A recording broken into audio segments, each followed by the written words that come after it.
നമുക്ക് മുറിച്ച് നോക്കാം. Happy Christmas. ഇതാ കണ്ടോ, നല്ല സോഫ്റ്റാണ്. എന്താ, നന്നായിട്ടുണ്ട്, നല്ല സോഫ്റ്റാണ്, കഴിക്കാനും നല്ല ടേസ്റ്റാണ്.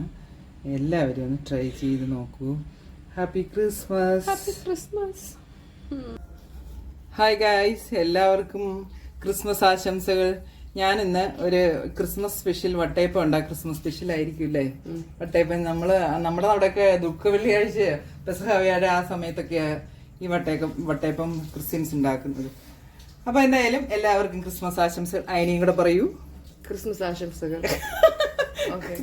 Happy Christmas. Happy Christmas.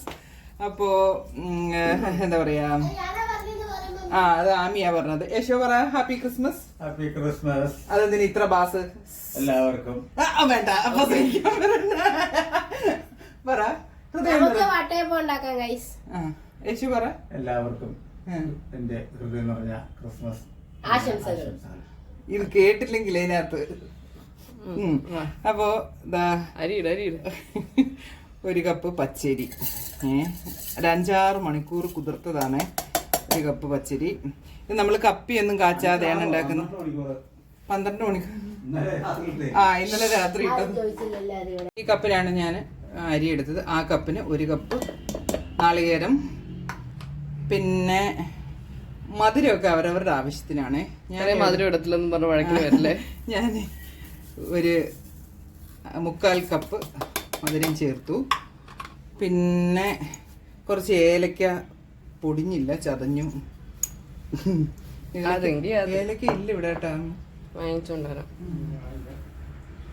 പിന്നെ അതുപോലെ തന്നെ അവില്. ഇത് മട്ടയുടെ അവിലാണ്, വെള്ള അവിൽ എനിക്ക് കിട്ടിയില്ല. അതുകൊണ്ട് ഞാനിത് ഈ 1 കപ്പിന് 1 കപ്പ് അത് കുതിർത്തപ്പോൾ ഇങ്ങനെ ഇത്രയായതാണ്. 1/2 കപ്പ് വെള്ള അവിലാണ് വേണ്ടത്. ഇപ്പം അപ്പത്തിന്റെ കളർ മാറുമെന്ന് അറിഞ്ഞില്ല. അതിനെ പറഞ്ഞു വിട്ടാ ഇങ്ങനെയൊക്കെയാ ചെയ്യുന്നത്. ഞാൻ എന്താ കടയിലില്ലാത്തവര് ഞാൻ എന്ത് ചെയ്യാനാ? പറഞ്ഞില്ലെന്തോ, എന്നെ കുറ്റം പറയുന്നിരുന്നു. അപ്പോൾ അതിനുശേഷം നമ്മൾ നല്ല അത്യാവശ്യം കുറുകിയ തേങ്ങ പാല് കേട്ടോ പിഴിഞ്ഞെടുത്തത് ചേർത്ത് നന്നായി അരച്ചെടുക്കുക. ഇനി അരച്ചെടുത്തിട്ട് കാണിക്കാം. ഒരു 2 നുള്ളി ജീരകവും കൂടെ ചേർക്കണേ, ഞാനതങ്ങ് മറന്നുപോയി. ഇത് നമ്മൾ കപ്പിയൊന്നും കാച്ചുന്നില്ല, അല്ലാതെ തന്നെ ഉണ്ടാക്കി എടുക്കുകയാണ്. 1/4 സ്പൂണ് ഈസ്റ്റും കൂടെ ചേർത്ത് ഇത് നല്ല ഫൈനായിട്ട് അരച്ചെടുക്കാം. നമ്മൾ ഈ ഒരു പാകത്തിനാണ് കിട്ടിയത്. പക്ഷെ ഇത്രയും കട്ടി നമുക്ക് വേണ്ട. മറ്റേ നാളികേരത്തിൻ്റെയൊക്കെ കൂടെ ചേർക്കേണ്ടതാണ്, ഞാനതങ്ങ് മറന്നുപോയി. ഉപ്പാണേ, 1/4 സ്പൂൺ ഉപ്പ്. ഒരുപാടങ്ങ് വേണ്ട. ഇത് കണ്ട, ഇത്രയും കട്ടിയുണ്ട്. ഇത്രയും കട്ടി നമുക്ക് ആവശ്യമില്ല. വേണം, സോഫ്റ്റായി വരത്തില്ല. പിന്നെ എന്ന് വിചാരിച്ചിട്ട് നമ്മുടെ വെള്ളയപ്പത്തിന്റെ കണക്കുള്ള മറ്റേ അത്രയും ലൂസും വേണ്ടതാ. ചൂട് വെള്ളമേ ഒഴിക്കാവുള്ളൂ കേട്ടോ, കുറച്ച് ചൂട് വെള്ളം. ഒരുപാടാകുമ്പോൾ ഇല്ല, അതൊന്നും ആയിട്ടില്ല.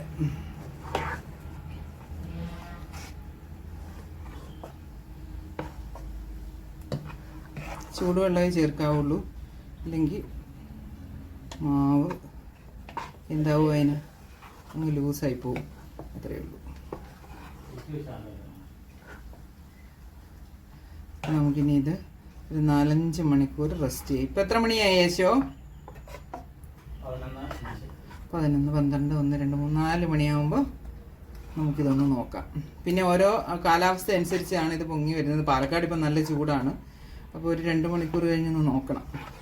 എപ്പോൾ നന്നായി പൊങ്ങി വരുന്നോ അതിനുശേഷം ബാക്കി ഇൻഗ്രീഡിയൻസും കൂടെ ചേർത്തിട്ട് നമ്മളത് ചുട്ടല്ല, സ്റ്റീം ചെയ്തെടുക്കും. പുഴുങ്ങിയെടുക്കും. അതല്ലേ ഇനി അങ്ങനെ ആക്കിയത്?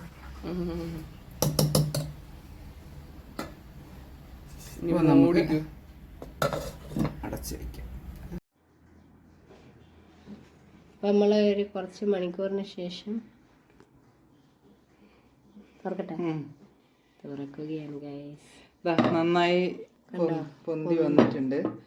ഇനി ഇത് നമ്മൾ നന്നായിട്ടൊന്ന് ഇളക്കി യോജിപ്പിച്ചൊന്ന് മിക്സ് ചെയ്തതിന് ശേഷം ഇത് നന്നായി പൊന്തി വന്നില്ലേലുള്ള ഇത് നല്ല മണമുണ്ട്.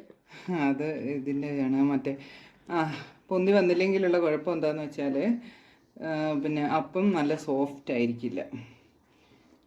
അപ്പോൾ ഇതിനി ഒന്ന് ഇളക്കി യോജിപ്പിച്ചിട്ട് ഒരു അരമണിക്കൂർ ഇരിക്കണം. അത് കഴിഞ്ഞതിന് ശേഷമേ നമുക്ക് അപ്പം സ്റ്റീം ചെയ്തെടുക്കാൻ പറ്റും. എടുക്ക്.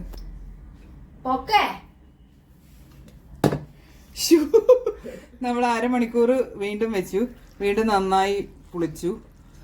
ഇങ്ങനെ വേണമെങ്കിലേ അത് ഒരു നല്ല കുഴഞ്ഞ പരുവത്തിലല്ല, നല്ല ഇതായിട്ട് കിട്ടുള്ളൂ.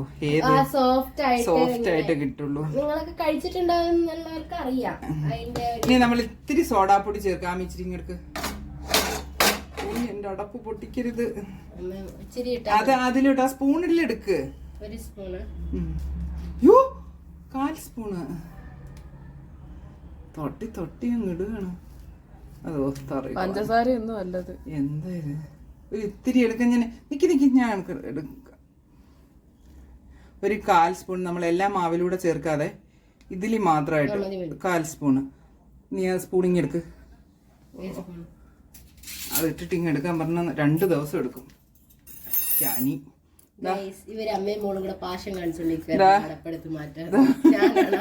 ഇതിങ്ങനെ ഇതിലേക്കിട്ട് മിക്സ് ചെയ്യുക. മിക്സ് ചെയ്തതിന് ശേഷം നമ്മൾ ഈ മാവിലെല്ലാം ആയിട്ട് ഇങ്ങനെ മിക്സ് ചെയ്യണം. കട്ട കുത്തിയിടിക്കാൻ പറ്റില്ല. അവളെ പറഞ്ഞപ്പോൾ കട്ട തന്നെ എടുത്ത് ഇതിലേക്ക് ഇട്ടും.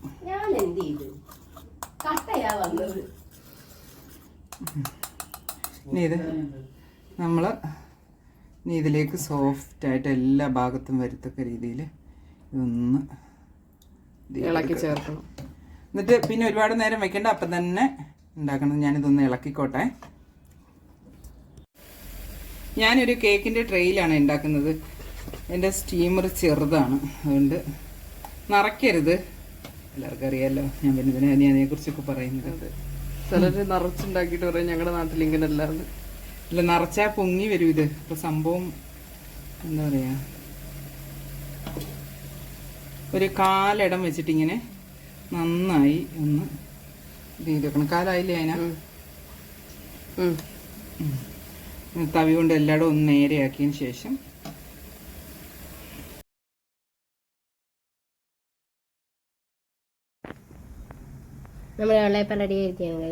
വട്ടയപ്പം റെഡിയായി.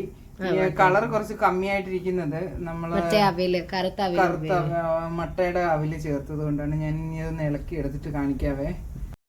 ഹായ് ഗൈസ്, ഇതാണ് നമ്മുടെ വട്ടയപ്പം. നല്ല സോഫ്റ്റ് ആയിട്ട് വന്നിട്ടുണ്ട്. ഇനി മുറിച്ചിട്ട് കാണിക്കാം. ഞാൻ ബാക്കിയും കൂടെ ഉണ്ടാക്കി എടുക്കട്ടെ. അയ്യേ, നമുക്ക് അവിടെ കൊണ്ട് ശരിയായതാ. ഇതൊന്നും ലവ് ചിഹ്നമാണ്. കാരണം ഞാൻ എന്റേതാ ലവ് പാത്രത്തിലാണ് വെച്ചത്. എടുക്കട്ടെ. 3 എണ്ണം ഉണ്ടാക്കി. ഈ അളവിൽ എനിക്ക് ഞാൻ എണ്ണ എടുത്ത അളവിൽ എനിക്ക് ഇത്രയും വലിപ്പത്തിൽ 3 എണ്ണം ഉണ്ടാക്കാൻ പറ്റി. വളരെ സോഫ്റ്റാണ്. എന്താ പറയുക, നമ്മൾ ബേക്കറിയിൽ നിന്നൊക്കെ വാങ്ങിക്കുന്ന അതേപോലെ സോഫ്റ്റാണ്. കഴിക്കാൻ ഞാനൊന്ന് മുറിക്കട്ടെ. മുറിച്ച് കാണിക്കാം.